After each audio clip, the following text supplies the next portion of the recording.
God calls the Sabbath day the Sabbath of the Lord your God. And Yeshua comes along and he said, I am Lord of the Sabbath. So he's repeating exactly what God said in the Old Testament.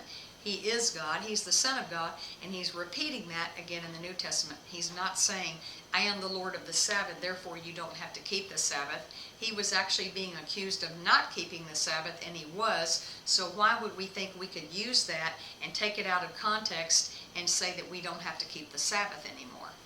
Exodus 20:10 says, In it you shall do no work, you, nor your son, nor your daughter, nor your male servant, nor your female servant, nor your cattle, nor your stranger who is within your gates. Deuteronomy 6:5 proves the law of God is love and eternal, stating that loving God with all your heart, soul, mind, and might is to keep all of the 10 Commandments. The Sabbath commandment isn't singled out for the Jews.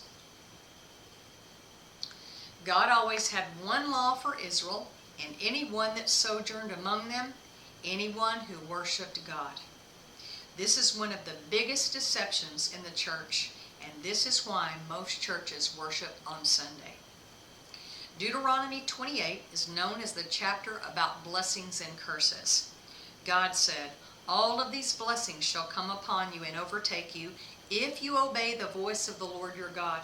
But if you will not obey the voice of the Lord your God, or be careful to do all of his commandments and his statutes that I command you today, notice he says all, be careful to do all of the commandments and statutes, then all of these curses shall come upon you and overtake you. Church, I want to tell you something. There is sickness and death and addiction and all kinds of things that are happening to Christians today because they are not keeping the commandments of God. And the key that unlocks this is keeping the commandments of God. If we were all keeping the commandments of God, we would have no disease, right? We would not be affected by viruses like COVID. Things would not hurt us. We would not be killed in car accidents. I mean, the list goes on and on.